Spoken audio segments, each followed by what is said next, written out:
Hey, I'm late. It's 4 minutes past 9.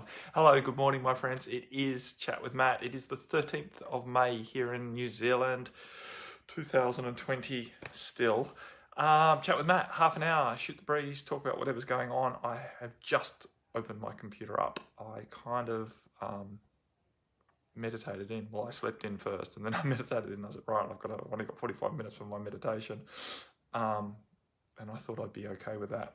But obviously I was a little slow in getting to here. So I'm just opening my computer and now I'm looking at the plethora of notifications and stuff as I find my way.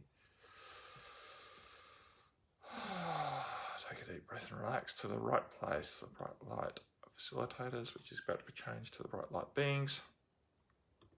Hello, wake up Facebook. That's a great start, isn't it? Hey, Ashley. Yeah, I'm getting there. I haven't got my computer open and running yet. I have to do a refresh on this because it's asleep. I did manage to get my drink though. That's why I was not going to sacrifice that as well.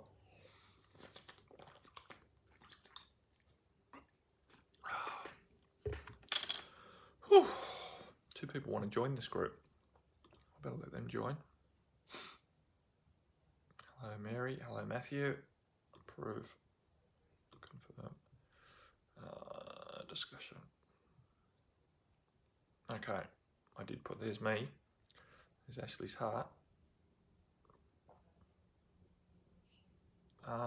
Where did I put Chat with Matt on in 10 hours? Here we go.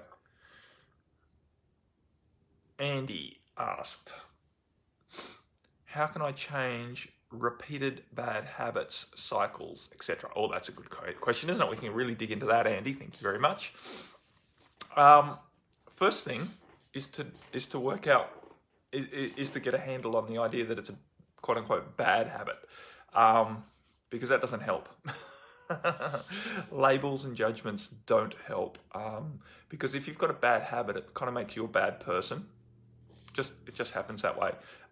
So it's great to get out of the idea, hey Sister Wendy, it's great to get out of the idea that a habit is bad and rather frame it in an idea that you are aware that a habitual action is not serving you, which is a lot softer than quote unquote bad, because bad,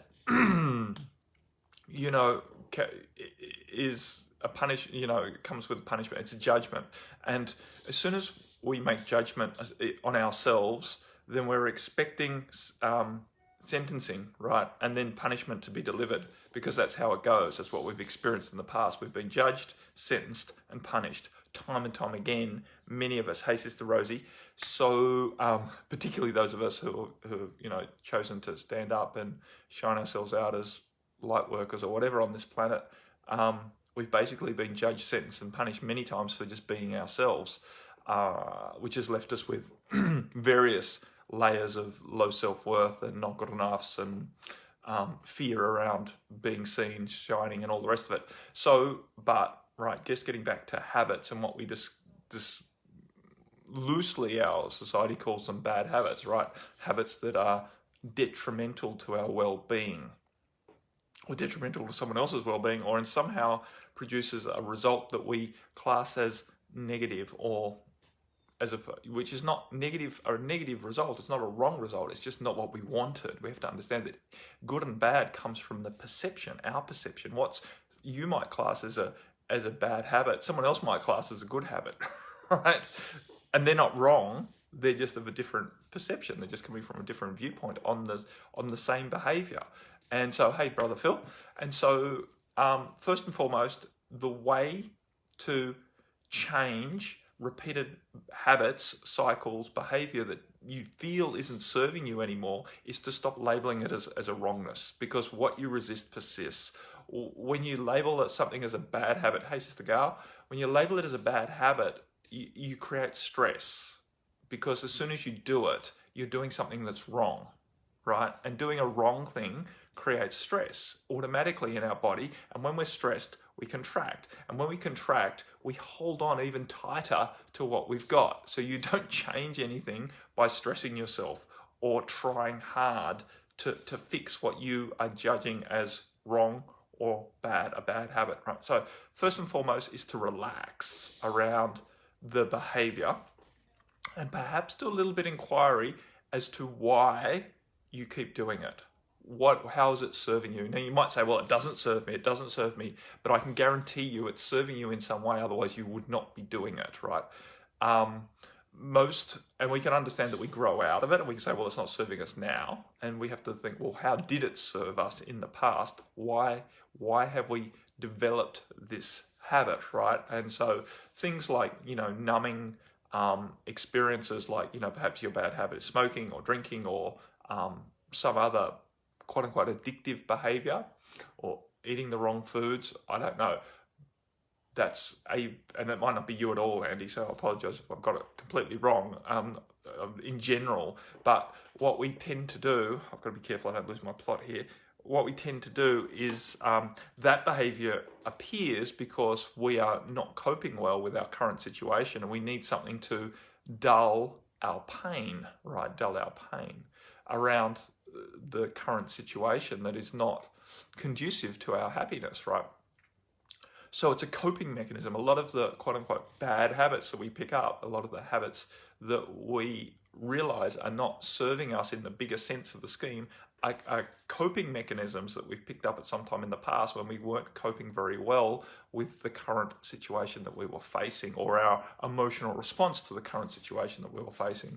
So once we have an idea of why we've got into a cycle, that can help us to strengthen ourselves energetically more than anything into a more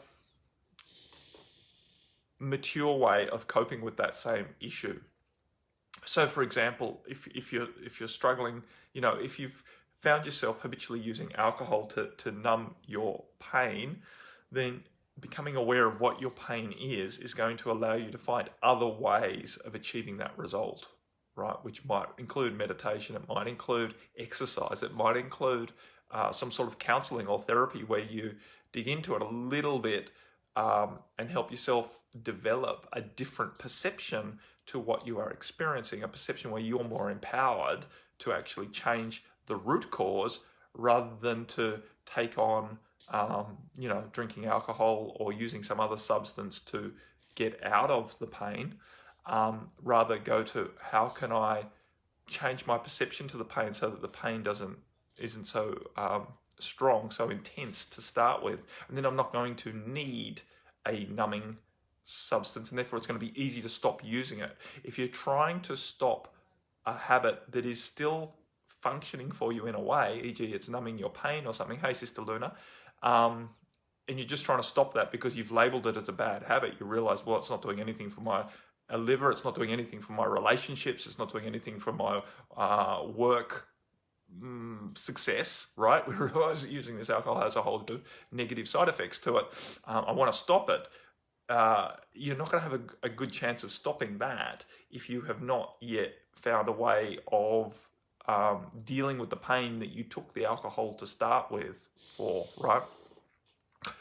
So maybe I'll talk about a different sort of habit because that might be well off the mark. Hey, Sister Jen, I'm open to questions from the floor, by the way. I'm just talking to Andy about a very simple question. How can I change repeated bad habits, cycles, etc.? And I've said the first thing to do is stop labeling it as bad because that doesn't help. It only creates stress and it makes us hang on to these behaviors. And two, we need to look at why we've found our way into this habitual behavior to start with so that we can replace the habit that we no longer want with something that is more in alignment with us and still helps us achieve the result that the original habit was taken up to do. E.g., if we're in a lot of emotional pain and we start drinking to cope with that, then it's no point just trying to stop drinking if we're not going to find some way of dealing with the emotional pain, which might be to change our perspective or such and such forth. So another habit that you might think is bad, procrastination. I don't know.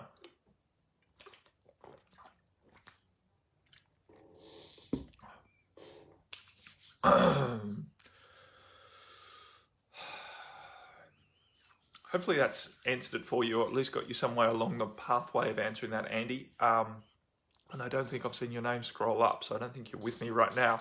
But if you do listen to this, hopefully you're going to listen to this in the future so you get your answer. And I was completely off mark with that sort of habit, and it's a different habit and you don't see how it applies, then write again. And I'll have another go at it, right? I'll have another go at it. Be specific about what habit you really want to change. But those are the two main things. One, relax and stop labeling as a bad thing, because understanding it's serving you in some way. Two, work out why it's serving you, and then help yourself find a different way of serving that same issue, right? Like emotional eating is a habit. And the way to get out of that is not to just go cold turkey on it. It's to, while setting up some sort of boundary about not eating and trying to minimize, what we put in the fridge, and, all of that is helpful.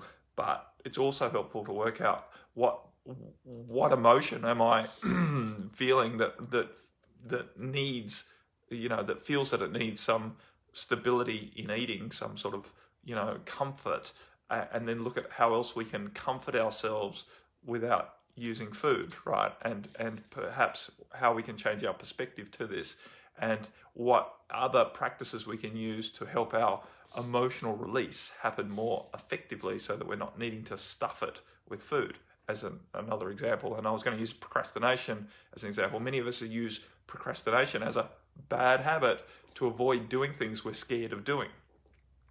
So to just keep beating ourselves up for procrastinating isn't going to help. We need to have a look at why we are scared of doing what we're procrastinating against doing. And then look at changing our mindset around that, and look at building some different coping mechanisms to actually help us have the courage to do what we are resistant, so we don't have to resort to just procrastinating to stave off doing what we're scared of, right? So we have to work in that sort of mature way with the problem, because it's very, very common for us humans, especially us light workers, who already come with a low self-worth because we've been punished so much in the past for being ourselves, that we become aware that we've got these habits, whether it's procrastination, emotional eating, drinking, or anything else, that's not quote unquote serving us, and then we beat ourselves up for it, which doesn't help, because beating ourselves up for feeling beat up is no way into being the greatest version of ourselves. Hey, Sister Leslie.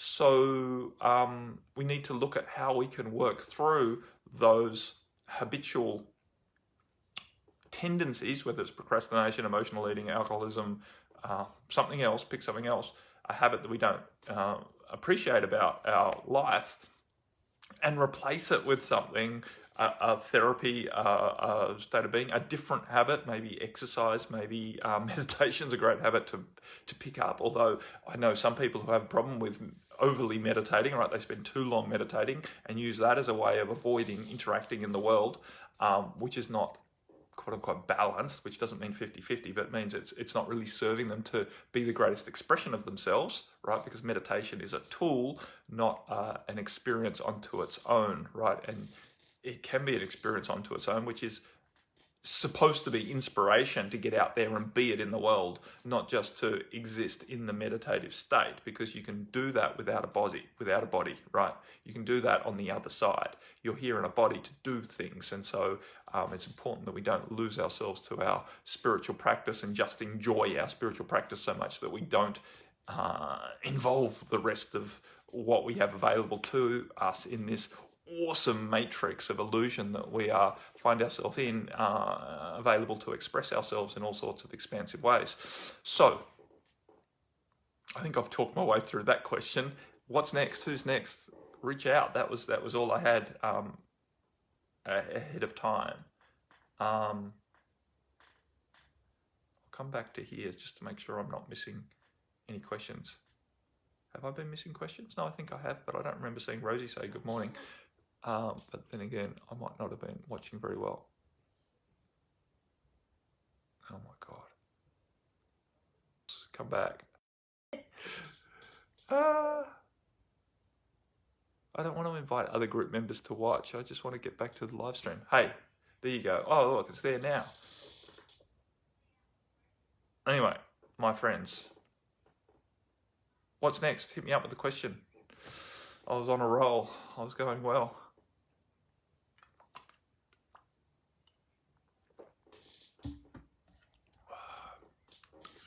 What else do you guys want to know? We're coming out of level 3 and going into level 2 here in New Zealand on tomorrow, on Thursday. That's exciting. There's all sorts of things that are now available to us. Most exciting for me is I can go back to the gym and actually get a little bit of exercise in that way, which I was really, really enjoying before it all shut down. I was actually enjoying helping my body to be a bit stronger. I found that sort of exercise, a little bit of weight training and strengthening the body, really helped me energetically feel stronger in myself, which it kind of feels a little bit superficial even to say that, like I should be able to do it just from the spiritual side. But it was, but the interesting thing about being in a body is we use our body to express ourselves, and we can really use it to, what's the right word? Amplify our experience here as a spiritual being.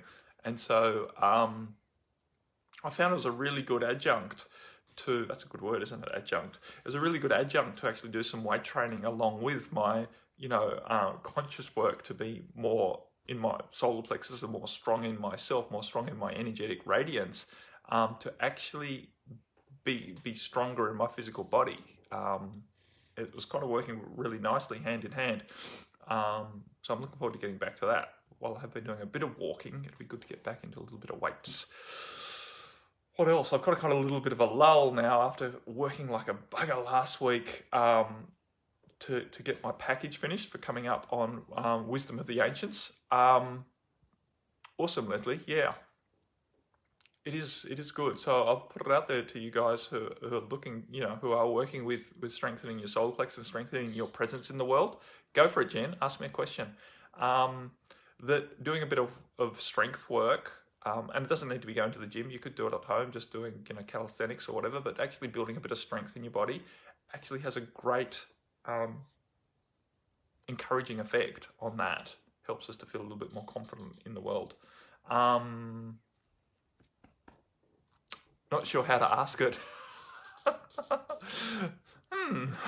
I don't know how to help you, sister. If you want, you can leave it till Sunday and or your Saturday night, and we can riff, because we've got our Q&A for the Montara Transformation Empowerment Support Community this weekend. So we can talk about it then if that works better for you, rather than trying to type it in here.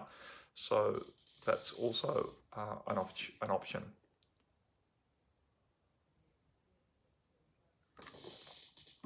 Providing you can make the call, it'll be starting at 4 p.m. Eastern, Saturday afternoon, evening, your time.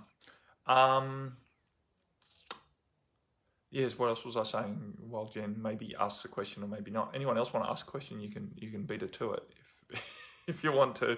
There's no protocol here. Yes, I've been just sort of resting in the after effect of working like a madman last week, getting all my package and sales page and all the rest ready for Wisdom of the Ancients, which is happening on the 21st, 22nd, depending on where you are, of May. So like next week and a couple of days. Next week and a couple of days. Today's the 13th here, so it's on in 9 days' time. It'll be all over in 9 days' time. Oh no, I think we start at 9 a.m. my time. So it's around about this time of the day in 9 days. So I've chopped a few more trees. I've got back outside, got back on the chainsaw, and I've got a bit of house painting to do if the weather behaves itself. It's a bit cold, but I've got the barge boards around are peeling a little bit. Hey, Sister Gal, I'm going to read it from here because it's easier on my eyes. At the moment, going through a tough but interesting time with my son, but have concluded to send him back to his father. I guess my part was to raise him till the age of 7. I did my best. Yeah, that's absolutely fine, Gal. So understand that we all have tough, interesting times with children, and you just need to trust your intuition around what is best going to serve him.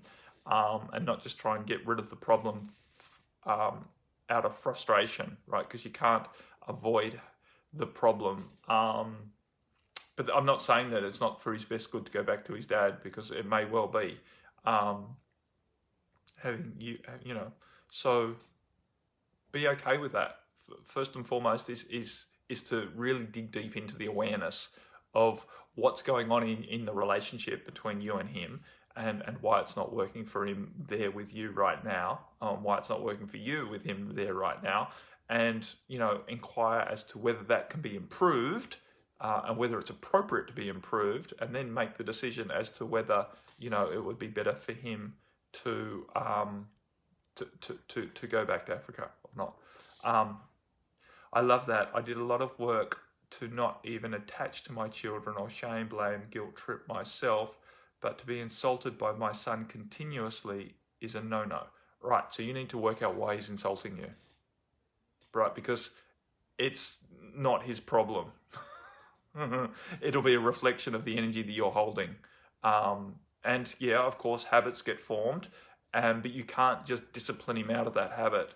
You need to win his appreciation. That's not by sacrificing yourself.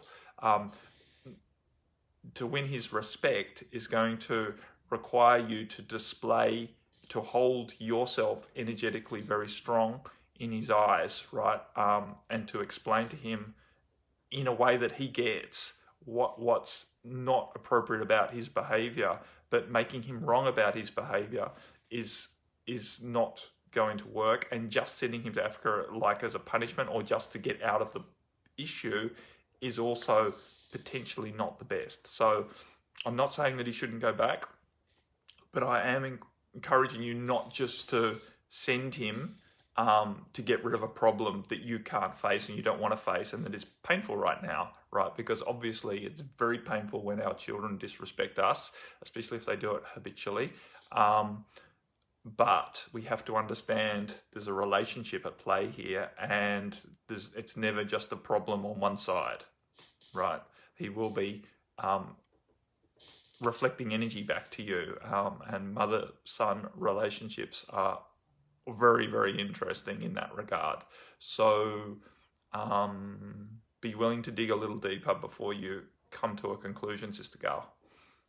I'm not saying it's the wrong conclusion to come to, but just make sure you do what you can to clear this energy. And we can definitely, if you want some help, we can definitely work back in past lifetime issues between you two as souls to clear that away, because that may well be influencing, and I know I've had to do the same sort of work with myself and my children to clear away old tendencies from past lifetimes that are playing out now. But yeah, don't cut your nose off to spite your face, or throw the baby out with the bathwater, so to speak, right? Trying to just get rid of a problem and say, oh, I'm maintaining my boundaries by saying that this behavior is not appropriate, so therefore he's out, is not the most mature way to deal with this. Anyway, here we go. Sister Jen. I feel like I'm connecting with this new guy to experience new depths of love and sexual sensual healing, and he's made it clear he doesn't want to romantically date long term, so I am struggling a little around receiving fully without attachment. Yeah, well, that is definitely it. No, so the next thing Jen wrote. So not exactly a question, but feels like I'm unraveling a belief or a pattern that my mind hasn't figured out fully yet, but maybe I don't mentally need to understand. No, but you don't need to mentally understand it all right now, but you definitely want to be open to awareness about that situation, because it's a difficult situation, right? If you are getting more deeply connected with someone, it is definitely not easy to do it under the pretense that there's no hope for a longer term relationship developing out of that, right? Because you have to look at your big why, and your big desires, right? Why are you open to dating right now? Are you are you looking just for another step of sexual healing and connection, or are you looking for Mr. Right? Are you looking for a long-term relationship that you can experience, a long-term thing with? Because if that's really what you desire, a long-term stable relationship with someone, then perhaps getting involved with someone who has made it very clear that this is not going to be a long-term thing feels like a distraction. And I'm not saying that it's wrong, because, it might feel like a distraction, and yet you can rationale with your mind that it is a step in the right direction, and it is a difficult feels testing to allow yourself to go in deep into a relationship when you know it's not going to be for long, or at least that's your understanding of right now. So be willing, Jen, to inquire deeply and to be very clear with yourself. It's about having clarity in yourself as to what is creating your difficulty, your resistance to going in, and whether it's appropriate or not. Because I'm not saying that it's, either way is appropriate. It's very, very difficult not to be, it's very, very difficult to allow yourself to go into a deep relationship if you know, or at least believe that it's not going to be for a longer term, and it's going to come to an end at some stage. We all expect that relationship's going to come to an end at some stage, whether it's death do us part or some other way. But, so it's definitely a very deep subject and very, very intimate for you, right? Very integral, very foundational for you. So I wouldn't be too hard on yourself, right, first and foremost, about struggling with the idea of going into a deep soul connection with someone, with the idea of maintaining that level of non-attachment that, this could end. He could say, I'm out of here tomorrow, and he's already put that on the table as a definite possibility that he's, going to leave in a hurry. So that's a big one, Jen. That's a big one, and we can definitely talk more about that if you want to on the weekend.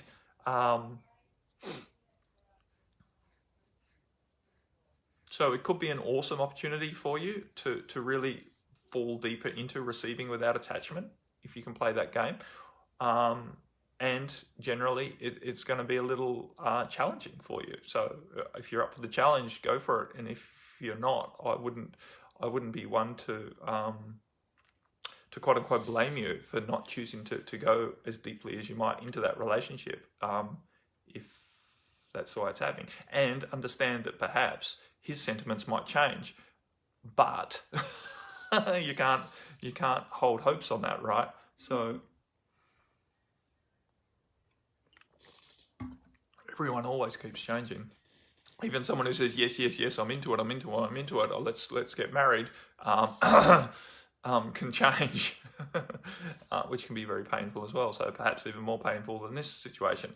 Anyway, Gal wrote, "It is his problem, Matt. He is just like someone into drugs, and he does it deliberately to hurt and manipulate me. Why?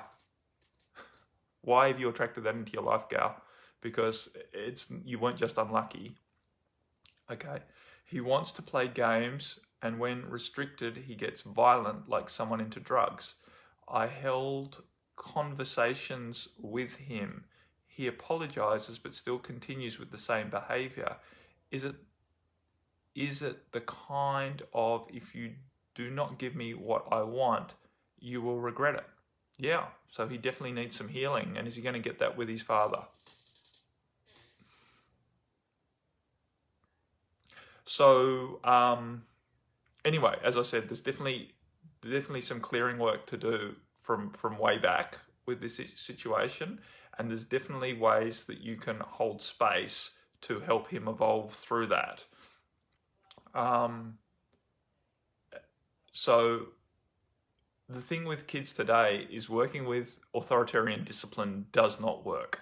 If you think you can just say, because I told you you're not having any more time on that screen, that they should comply with you, you are deluded, because they will not. They will not. And it's not their place to. They're here to break down authoritarian structures. So we cannot use authority to deal with our children today and expect it to work effectively. We have to be willing to work into collaborative communication and talk sense around what is going to serve the greater good of all of us and bring people on board with that through consensus and through, what's that other word that none of us like, where we make concessions, right?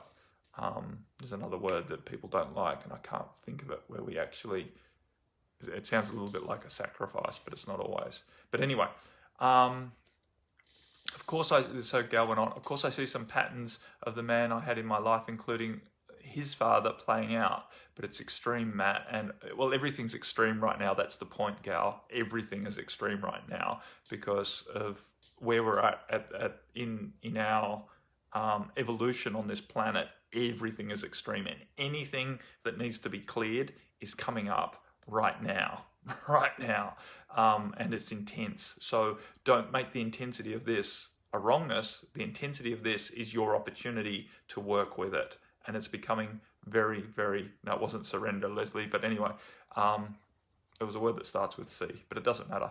Concessions will do. There was another word though.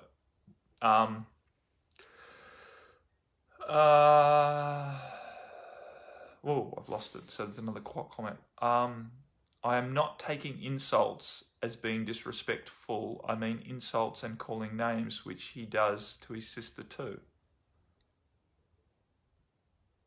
I'm not talking insults as in being disrespectful. I mean insults and calling names, which he does to his sister too. I don't know the difference. Disrespect is disrespect. Calling names and threats and all the rest of it is just disrespect. It's just the intensity of it. You can call it different names if you like and put it in a different category and make more and more importance about it, but it's the same behavior just being amplified out of his pain. Basically, he's in pain. Your child's in pain. He doesn't feel that he's got stability in the world. That's for sure, right? And so he's calling out and he's trying to control situations that he thinks he can, like when he gets to play his game or whatnot, out of his lack of confidence in himself. And it doesn't stop there. Still the same behaviour showing up at school where he claims to be a victim. Teachers are unfair or probably being racist. I am truly out of ideas, as much as there might be some energetic stuff, but I see there is some knowing that the mother will always take it and love him. I can't help him from here. Yep.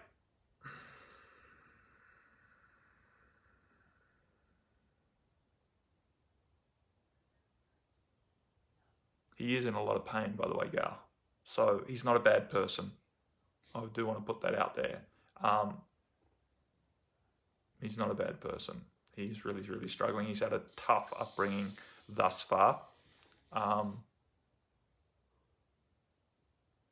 it's a difficult situation, no doubt. Difficult situation because, you're on your own with 3 kids, and with him being difficult, challenging is not easy for you. That is for sure. It is not an easy place to be.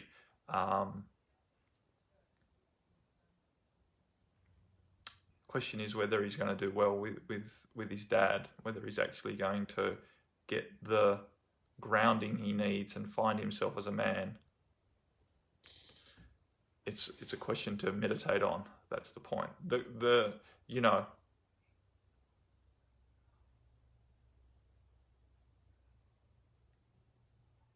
It's a sticky situation. It's a sticky situation. I've said what I've said basically, and I'm not here to argue the toss of what you should or shouldn't do. I'm just looking for the best outcome for him and you.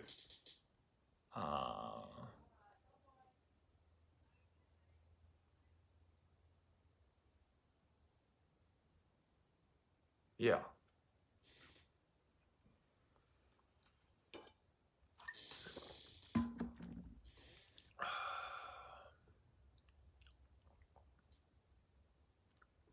definitely I would encourage you to do some deep energetic work remotely with him to basically hold him, to help him find stability in his own energy, to help him find true confidence in himself so he doesn't need to resort to external force in order to maintain his standing in the world, to maintain his space.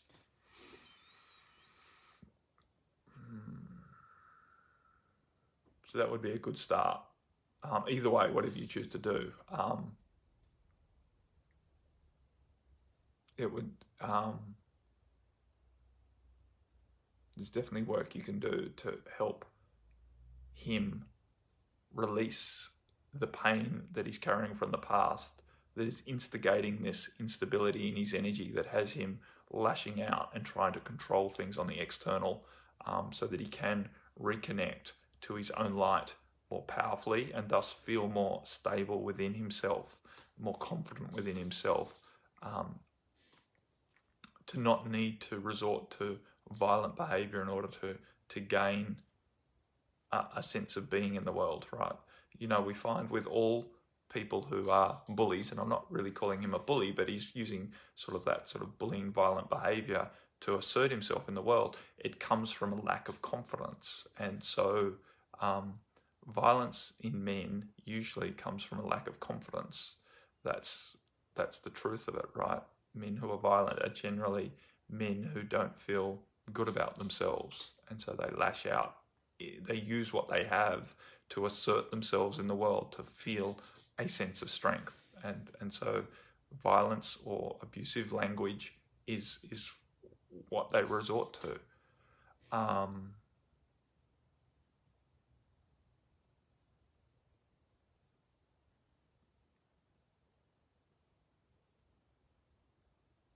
Anyway, it's deep, and we're on Chat with Matt, and we're sort of out of time. So perhaps you want to jump on Saturday as well, Saturday night, your time. I know it's a bit late in the European. Well, it's not that late because it's only this time. We're starting at 8 a.m, which is 10 p.m, 9 p.m. UK, 10 p.m. your time, starting on Saturday. Anyway, my friends, that was Chat with Matt.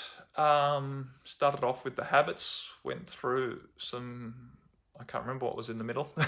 Talked with Jen about diving deep into relationship when it's not tending to not sure that it will last, which is true of any relationship, but when it's put on the table before is interesting. And then talking with Gail about dealing with her son.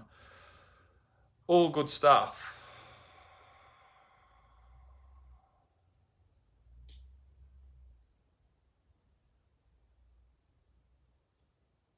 Yeah. He's shutting down the spirit world because out of fear, basically, his own fear and his own disconnection. Anyway, my friends, I best move on. Time's ticking. Much love to you all. Namaste. I will be back again for Chat with Matt next week. As always, reach out if you have any questions, comments, or concerns, and I'll speak to you then. Bye for now. Bye-bye.